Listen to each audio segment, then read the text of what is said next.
So hello everyone, welcome back to my YouTube channel. तो BPEd class second में BPEd course class second में आपका बहुत बहुत स्वागत है गाइस। तो जिसने भी अभी क्लास 1 नहीं देखी है और आपके बीपीएड के सेमेस्टर एग्ज़ाम्स या ईयरली एग्ज़ाम्स नज़दीक हैं तो जाके फटाफट से मेरे यूट्यूब चैनल पे प्लेलिस्ट बनी हुई है, तो आप जल्दी से उसका सिलेबस डिस्कशन कर रखा है मैंने, उसमें सिलेबस देख लीजिए और साथ ही साथ वीडियो के टॉपिक्स स्टार्ट यूनिट 1 से कर दिए गए हैं। तो कल जो लास्ट वीडियो में हमने पढ़ा था गाइज, वो कुछ टॉपिक्स पढ़ लिए थे हमने यूनिट 1 के अंदर। जैसे कि हमने इंट्रोडक्शन पढ़ लिया था कि फ़िज़िकल एजुकेशन का इंट्रोडक्शन क्या होता है, उसकी मीनिंग पढ़ ली थी, डेफिनेशन पढ़ लिया था और एम पढ़ लिए थे। तो आज जो हम इस वीडियो में कवर करने जा रहे हैं वो है हमारा ऑब्जेक्टिव ऑफ फ़िज़िकल एजुकेशन क्या है। तो चलिए टाइम को वेस्ट ना करते हुए, वीडियो को ज़्यादा लंबा ना करते हुए हम आगे बढ़ते हैं। तो सबसे पहला जो इसमें हमारे वेरियस टाइप के ऑब्जेक्टिव्स है, उद्देश्य, यानी कि हिंदी में ऑब्जेक्टिव्स को कहते हैं उद्देश्य। तो आपकी भी लाइफ में कुछ उद्देश्य होंगे अपने एम को अचीव करने के लिए। आपका जो एम है या गोल है उसको अचीव करना है तो आपने भी कुछ उद्देश्य बना रखे होंगे कि हाँ, यदि अगर मुझे एक फ़िज़िकल एजुकेशन टीचर बनना है टीजीटी या पीजीटी पोस्ट के लिए, तो मैं इतने घंटे की अपनी प्रैक्टिस करूँगा, इतने घंटे मैं पढ़ाई करूँगा, इतने घंटे मैं प्रैक्टिस सेट लगाऊंगा। ये आपने क्या है, एक उद्देश्य सेट कर रखे हैं, है ना। तो उसके लिए आपको क्या क्या प्रिपरेशन करनी पड़ेगी, क्या क्या चीज़ें मैनेज करनी पड़ेंगी, कुछ चीज़ें सेक्रीफाइस भी करनी पड़ेंगी। तो वो ही आपके उद्देश्य यानी कि ऑब्जेक्टिव्स हैं। ऐसे ही फ़िज़िकल एजुकेशन के अंदर भी कुछ ऑब्जेक्टिव्स हैं। तो इसको मेरे हिसाब से अगर आप याद करना चाहें तो एक छोटा सा पैटर्न है, आप याद कर सकते हैं। तो आप एक सर्कल बनाइए छोटा सा, ठीक है। इसके अंदर आपको कुछ नहीं करना।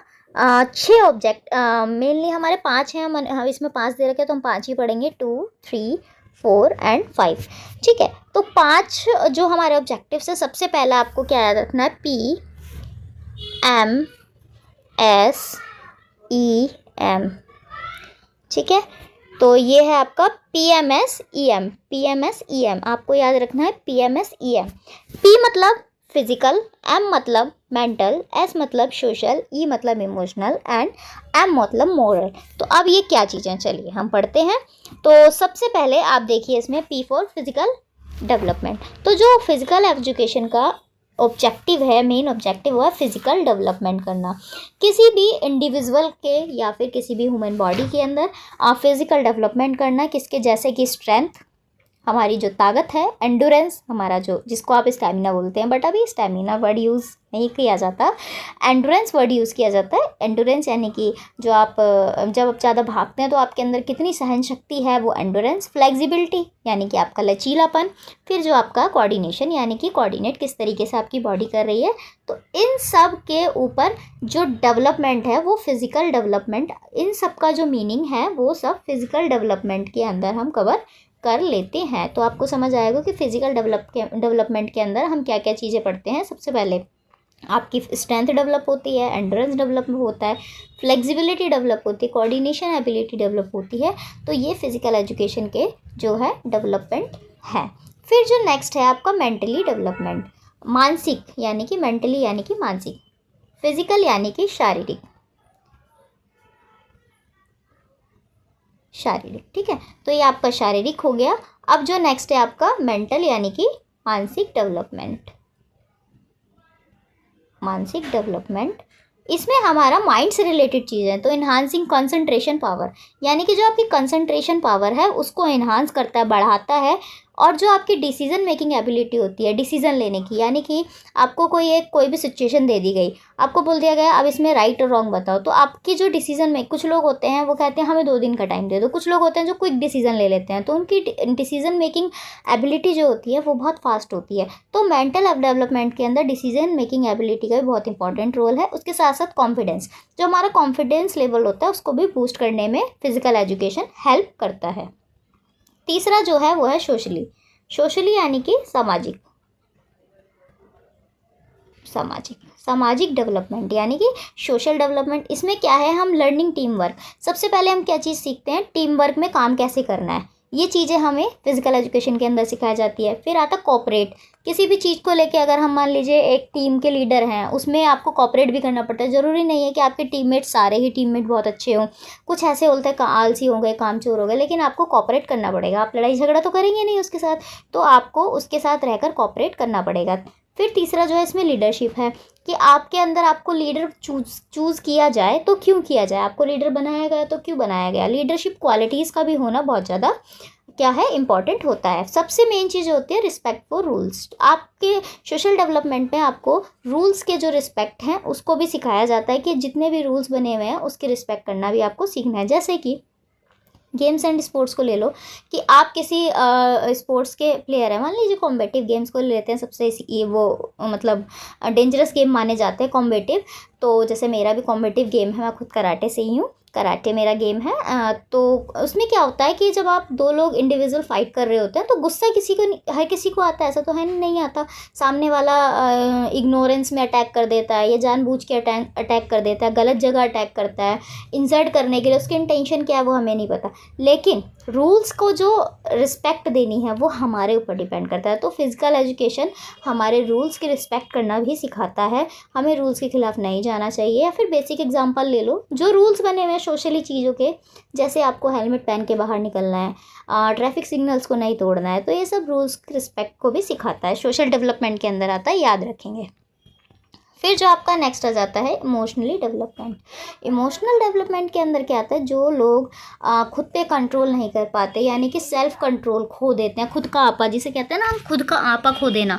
तो जो लोग अपनी सेल्फ कंट्रोल नहीं कर पाते वो हम फिज़िकल एजुकेशन में इमोशनल डेवलपमेंट के अंदर पढ़ते हैं। सेल्फ का कंट्रोल करना सीखते हैं, फिर इनकरेज करना सीखते हैं खुद को। फिर इसके अलावा पॉजिटिव एटीट्यूड सीखते हैं। एटीट्यूड भी दो तरीके के होते हैं, जैसे कि कुछ लोग होते हैं जो होते हैं पॉजिटिव एटीट्यूड के, कुछ होते हैं नेगेटिव एटीट्यूड के। एक इंसान के, एक इंडिविजुअल के अंदर दोनों ही एटीट्यूड का होना बहुत ज़रूरी है। पॉजिटिव एटीट्यूड क्या होता है, यदि आपके पास बहुत ज्ञान है और आप उसको स्प्रेड कर रहे हैं, तो वो उसको आप समझा रहे हैं बहुत ही ईजी और अच्छे तरीके से, आपका वे ऑफ टॉकिंग बहुत अच्छा है और आप प्रॉपर तरीके से आपको समझा पा रहे हैं, तो वो आपका पॉजिटिव एटीट्यूड है। वहीं आपको बहुत ज़्यादा ज्ञान है लेकिन आप 10 लोगों को गा रहे हैं कि हाँ भाई मुझे बहुत ज्ञान है, मुझे बहुत ज़्यादा नॉलेज है, मुझे ये सब बहुत आता है, तो वो आपका एक तरीके से नेगेटिव एटीट्यूड के अंदर आ जाता है। तो आई होप कि आपको ये समझ आएगा, ये इमोशनल डेवलपमेंट के अंदर आता है। फिर हमारा आता है मोरल। मोरल यानी कि नैतिकता। नैतिक डेवलपमेंट क्या क्या होता है कि प्रमोट ऑनेस्टी, यानी कि ईमानदारी को प्रमोट करते हैं, ईमानदारी से जीना सिखाता है फिजिकल एजुकेशन। साथ ही साथ स्पोर्ट्समैनशिप सिखाता है। स्पोर्ट्समैनशिप देखा जाए तो वो हमें अपने इंडिविजुअल्स, जो हमारा इंडिविजुअल गेम होता है या हमारा टीम गेम होता है, उसमें हम अपने ओपोनेंट का जो है रिस्पेक्ट करते हैं, किस तरीके से रिस्पेक्ट करनी चाहिए, रिस्पेक्ट देनी चाहिए, वो हमारे स्पोर्ट्समैनशिप के अंदर आती है। हमारे ऑफिशियल्स को किस तरीके से रिस्पेक्ट देनी चाहिए, जैसे कि कुछ गेम्स या ऑलमोस्ट गेम्स में देखिए हार और जीत, लूज़ और विन तो होता ही है। एक पार्टी जीतती है, एक पार्टी हारती है, एक इंडिविजुअल जीतेगा तो डेफिनेटली एक इंडिविजुअल लॉस करेगा ही करेगा।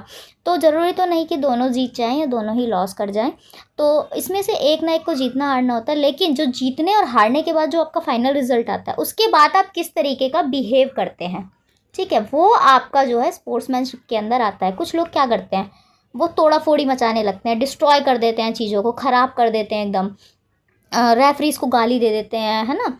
तो ये सब चीज़ें सही नहीं होती। अपने ओपोनेंट के साथ जो है बदतमीज़ी करने लग जाते हैं या फिर शाउटिंग करने लग जाते हैं, तो ये सब चीज़ें स्पोर्ट्समैन के अंदर नहीं आती। और वहीं अगर आप हारे हुए जीते हो, अपने साथ के ओपोनेंट, अपने ऑफिशियल्स को, अपने उस एरीने को या अपने उस फील्ड को हमेशा रिस्पेक्ट देनी चाहिए। ये फिज़िकल एजुकेशन हमें स्पोर्ट्समैनशिप के अंदर सिखाता है। फिर इसके बाद आता है आपका फेयर प्ले। फेयर प्ले के अंदर क्या आता है, देखिए प्ले भी दो तरीके के होते हैं। आप ऑनेस्टी भी अपना गेम खेल सकते हो। हालांकि ये इंडिया है, इंडिया में ये सब चीज़ें चलती नहीं है, हमेशा चीटिंग ही चलती है। हमेशा भी नहीं, पर हाँ मोस्ट ऑफ ज़्यादा 90% चीटिंग से चीज़ें चलती हैं। तो इसमें क्या, आपको फेयर प्ले, फिजिकल एजुकेशन कभी ये नहीं कहता कि आप ऐसी चीज़ों से जीतें। आप जो अपना गेम रखते हो वो फेयर, हमेशा फेयर प्ले होना चाहिए, सच्चाई के साथ होना है, रूल्स रेगुलेशन को फॉलो करके होना चाहिए और चीटिंग इसमें नहीं होनी चाहिए। तो फिजिकल एजुकेशन हमको फेयर प्ले भी सिखाता है। आई होप कि आपको ये समझ आया होगा। एक बार मैं आपको दोबारा से समझा देती हूँ कि सबसे पहले आपको क्या करना है, सर्कल बनाना है, उसके अंदर आपको 5 डॉट्स लगाने हैं। लिखने का पैटर्न मैं आपको बता रही हूँ जिससे कि आप नंबरों को गेन कर सकते हैं। तो सबसे पहले आपको क्या है, फिजिकल लिखना है। साथ ही में मैं आपको हिंदी में बताती जाऊँगी। तो सबसे पहले मैं आपको ये कहूँगी कि आप कभी भी किसी की चीज़ विषय में या किसी भी सब्जेक्ट का किसी की भी क्लास देखें तो आपके पास एक पेन पेपर या पेन डायरी होनी चाहिए कि आप कोई भी एक्स्ट्रा चीज़ें हैं वो नोट कर सकें। हर चीज़ आपको PDF में लिख के नहीं मिल सकती है। तो जो हिंदी वाले स्टूडेंट्स हैं वो साथ साथ नोट करते हुए चलें। फिजिकल यानी कि शारीरिक डेवलपमेंट, मेंटल यानी कि आपका मानसिक डेवलपमेंट, ठीक है। फिर इसके बाद आपका सोशल आता है, सोशल यानी कि सामाजिक डेवलपमेंट।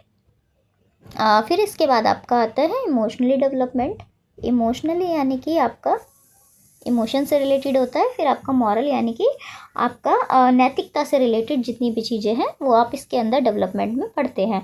तो आई होप कि आपको ये समझ आया होगा। ऑब्जेक्टिव ऑफ फिजिकल एजुकेशन था ये, कि ऑब्जेक्टिव क्या क्या होते हैं। फिर आगे हम बढ़ते हैं importance of physical education in present era. तो इम्पॉर्टेंस देखो बहुत सारी इंपॉर्टेंस है। अगर हमें देखा जाए ज़रूरी नहीं है कि हमें इस 4 पॉइंट्स के माध्यम से लेके हम अपने हिसाब से भी इंपॉर्टेंस देख सकते हैं, ठीक है। कि क्या क्या महत्व, हिंदी में इसको महत्व बोलते हैं। तो फिजिकल एजुकेशन का क्या क्या महत्व है, और वो भी प्रेजेंट एरा यानी कि प्रेजेंट में, आज की जो दिन दुनिया चल रही है उसमें आप इसको देखिएगा। प्रेजेंट एरा में आप अपने आप को फिजिकल एजुकेशन से क्या इंपॉर्टेंस देखने को मिलती है। तो सबसे पहले इम्प्रूव फिजिकल फिटनेस, ऑब्वियस सी बात है। जैसे कि आज की डेट में क्या हो रहा है, मोस्ट ऑफ पीपल्स क्या हैं, अब बीमार पड़ रहे हैं, मेडिसिन्स के भरोसे रह रहे हैं, डायलिसिस चल रहा है, बॉडी ही साथ नहीं दे रही, एनवायरनमेंट इतना अनहेल्दी हो चुका है, खाने पीने की चीज़ हेल्दी नहीं है। तो उससे हमारी बॉडी की जो है फिटनेस ख़राब होती है, हमारी बॉडी स्ट्रक्चर ख़राब होता है, इंटरनल ऑर्गन्स ख़राब होने की जो है नौबत तक आ जाती है लोगों की। तो इसके लिए हमें क्या है, फिजिकल फिटनेस यानी कि फिजिकल एजुकेशन जो ऐसा सब अब फील्ड बनता जा रहा है, धीरे धीरे इतना ज़्यादा प्रसिद्ध हो गया। जैसे कि आपने योग देखा होगा, योगा जो है वो छोटा सा, कोई जानता भी नहीं था एक टाइम पे योगा को, लेकिन उसने ऐसी ऐसी बेनिफिट्स निकले, धीरे धीरे वो अदर कंट्रीज़ में इतना प्रमोट हो गया कि आज के टाइम में इंडिया से ज़्यादा बाहर के देशों में इनकी क्लासेस चलती हैं और इंडिया से हायर किए जाते हैं कोचेज़। तो ऐसे ही मेरा यकीन यही है, मेरा मानना यही है कि फ़िज़िकल एजुकेशन टीचर्स भी एक टाइम पे इतना प्रमोट हो जाएंगे कि वो भी दूसरी कंट्रीज़ में बहुत ज़्यादा, हालांकि दूसरी कंट्रीज़ में बहुत ज़्यादा प्रमोट है, वहाँ के लोग इंडिया के अकॉर्डिंग आप देखेंगे बहुत ज़्यादा फिट हैं, वो अपनी हेल्थ को लेके बहुत ज़्यादा सीरियस रहते हैं कि हाँ मतलब पहले हेल्थ है, वो डेली उठ के रूटीन में अपनी प्रैक्टिस करते हैं। लेकिन आज के जो जर्नल पीपल्स हैं, आप उनसे कह दो कि आपको मॉर्निंग वॉक पे जाना है रोज़, डेली पीपल जो ऑफिस वाले वर्किंग है वो नहीं जा पाएंगे। स्पोर्ट्स पर्सन की बात नहीं कर रही, स्पोर्ट्स पर्सन का तो एक डेली रूटीन होता है कि हमें सुबह उठना है, एक्सरसाइज करनी है, फिर अपना डेली रूटीन ख़त्म करना है, शाम में एक्सरसाइज करना है। लेकिन जो आप जर्नल इंसान देख रहे हो उसमें ज़्यादा मेडिसिन के भरोसे हैं वो लोग, ऑफिस वगैरह में जो वर्क करते हैं, हर टाइम बैठे रहना, सिटिंग में काम करना, पूरे दिन चार दीवारी के अंदर बंद रह के काम करना, पूरे दिन लैपटॉप पे काम करना। तो वो चीज़ें ना आपके डिजीज़ क्रिएट करती है, इंटरनल ऑर्गन्स पे इफेक्ट करती हैं। तो फिज़िकल फिटनेस जो है वो इम्प्रूव किस तरीके से, आपके जो बॉडी वेट है वो आपका लॉस करने में, मेंटेन करने में हेल्प करता है, आपकी जो मसल्स है उसको स्ट्रॉन्ग बनाता है अगर फिजिकल। फिर उसके अलावा आप स्टेमिना, जैसे मैंने स्टेमिना वर्ड पहले भी बोला था, स्टेमिना यानी कि एंडोरेंस, तो ये एंडोरेंस वर्ड है, यानी कि आपका एंडोरेंस भी बहुत अच्छा करता है। फिर जो नेक्स्ट दिख रहा है आपको, प्रिवेंट डेली लाइफ डिजीज़, जैसे कि मैंने आपको अभी वर्बली ही बता दिया बिना पॉइंट पढ़े कि वर्बली जो मैंने आपको बताया वो डेली लाइफस्टाइल, यानी कि जो मैंने बोला ऑफिस वाले लोग होते हैं, डेली आप बैठे रहोगे तो आपका क्या होगा, बॉडी ओबेस्ड होगी, ओबेसिटी बढ़ेगी, धीरे धीरे आपको डिजीज़ होगी। कौन कौन सी, डायबिटीज़ सबसे कॉमन चल रही है इस टाइम पे, डायबिटीज़ और ओबेसिटी ऑलमोस्ट लोगों के अंदर देखने को मिलती है। फिर हार्ट डिजीज़, किसी को हार्ट अटैक आ रहा है, हार्ट अरेस्ट हो रहा है, कार्डियक अरेस्ट हो जा रहा है। तो ये चीज़ें क्या हैं, ये डेली लाइफस्टाइल के बेस पे हम अनहेल्दी फूड खा रहे हैं। हमें क्या है, हमें लंच मिल गया, ठीक है, अगर हमारा मन किया तो हमने घर का खाना खा लिया, अदरवाइज़ क्या है कि ठीक है हम जा रहे हैं ऑफिस, वहीं से बाहर से खा लेंगे। तो वो बाहर का जो खाना है वो आपको हार्ट की डिजीज़ से यानी कि कार्डियक डिजीज़ से डायरेक्ट अफेक्ट करता है। फिर इसके साथ साथ क्या है, स्ट्रेस, सबसे ज़्यादा आजकल बच्चों में भी देखने को मिल रहा है स्ट्रेस वाली कंडीशन। स्ट्रेस जो है, स्ट्रेस रिलेटेड डिसऑर्डर्स जो है बच्चों से लेकर बूढ़े तक देखने को मिल रही है। तो कहते हैं ना वो बच्चे का बचपना मत छीनो। आजकल बच्चों को क्या कर रहे हैं, 1.5-2 साल का हो रहा है बच्चा, उसको प्ले में भेज देते हैं, स्कूल भेज देते हैं, हालांकि वो मल्टीटास्किंग बनाना चाह रहे हैं, मल्टीडिसिप्लिनरी बनाना चाह रहे हैं अपने बच्चे को। लेकिन वो जो स्ट्रेस है छोटे बच्चे पे, जो खेलने कूदने की उम्र थी वो स्कूल चला गया तो उस पर वो स्ट्रेस छोटे से ही पड़ने लगा। तो ऐसा नहीं है कि स्ट्रेस बूढ़े लोगों को ही होता है, बचपन आजकल छोटे छोटे बच्चों में देखने को ये डिजीज़ या डिसऑर्डर्स देखने को मिल रहे हैं। फिर जो नेक्स्ट आ जाता है एनहांस मेंटल हेल्थ, तो जो मेंटल हेल्थ है उसको भी एनहांस करता है, यानी कि जो आपकी एंग्जाइटी यानी कि चिंता, ठीक है, आप देख रहे होंगे यहाँ एंग्जाइटी यानी कि जो चिंता, ये भी 2 तरीके की होती है। एंग्जाइटी मैं आपको आगे पढ़ाऊँगी, आगे आपको देखने को मिलेगा। एंग्जाइटी भी 2 तरीके की होती है, एक होती है ट्रेट और एक होती है स्ट्रेट। ठीक है, ये मैं आपको दोनों डिफ़ाइन करूँगी बहुत अच्छे से आगे, जो आपका साइकोलॉजी का पार्ट आएगा उसके अंदर। तो सबसे पहले इसमें क्या है, एंग्जाइटी आपकी चिंता, यानी कि चिंता को कम करने की कोशिश कर। डिप्रेशन, जैसे कि छोटे छोटे बच्चे आज के टाइम में देख रहे हो डिप्रेस्ड होकर सुसाइड कर लेते हैं। तो ये सारी चीज़ें भी मेंटल हेल्थ के अंदर, फिजिकल फिटनेस के, फिजिकल एजुकेशन के अंदर एनहांसमेंट करने को मिलता है। इम्प्रूव मूड, यानी आपका मूड स्विंग, जैसे कुछ लोग होते हैं ना हमारा मूड स्विंग होता है, लेकिन आप हमेशा स्पोर्ट्स पर्सन को देखते होंगे कि इजीली उसका मूड स्विंग नहीं होता। उसने जो टास्क बना लिया कि हाँ भाई मुझे आज प्रैक्टिस पे इतने टाइम जाना है तो जाना है, उसका एकदम से मूड स्विंग नहीं हुआ कि वो ग्राउंड गया, ग्राउंड के गेट से वापस लौटता हुआ क्लब चला गया, घूमने चला गया फ्रेंड सर्कल के साथ। लेकिन उसका एक माइंडसेट पूरा क्या रहता है, फिट रहता है, वो बना के माइंड मेकअप आता है कि हाँ मेरे को प्रैक्टिस करनी है, इतने घंटे की प्रैक्टिस करनी है, प्रैक्टिस में कोई कटौती नहीं होनी चाहिए। तो इम्प्रूव मूड, तो फिजिकल एजुकेशन के अंदर हम मूड को भी इम्प्रूव करने के टास्क सीखते हैं।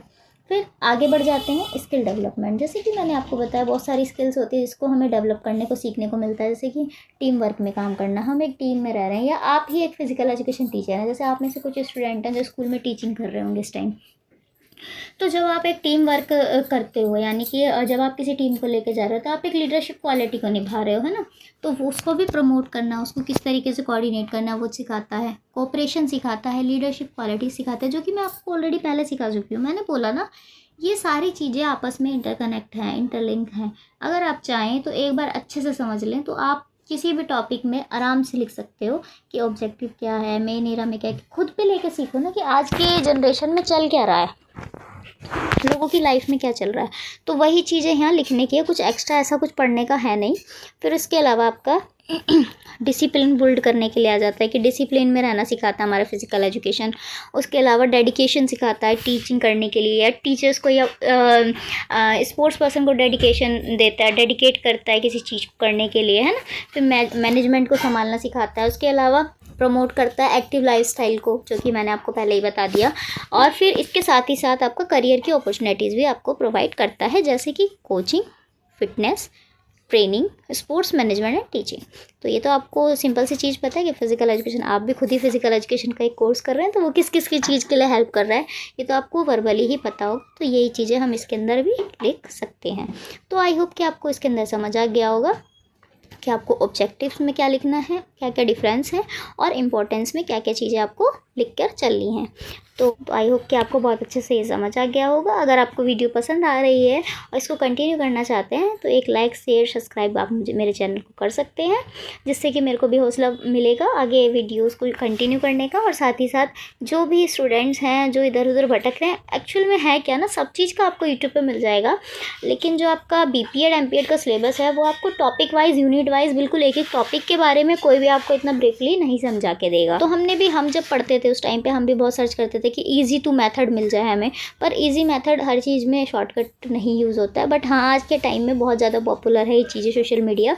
तो इसलिए मैंने सोचा कि BPED का और MPED का जो सिलेबस है वो कंटेंट जो है वो प्रॉपर तरीके से नहीं मिल पाता यूट्यूब पे, तो इसीलिए मैंने आपका प्लेलिस्ट वाइज अपलोड कर दिया, चैप्टर यूनिट्स वाइज। तो इसीलिए जो भी स्टूडेंट्स BPED MPED करो तो उनके साथ आप शेयर करना, और अगर आपको वीडियो पसंद आई तो लाइक शेयर सब्सक्राइब करना। तो मिलते हैं नेक्स्ट वीडियो के साथ physical education classes bye Kaur ma'am, तब तक के लिए जय हिंद।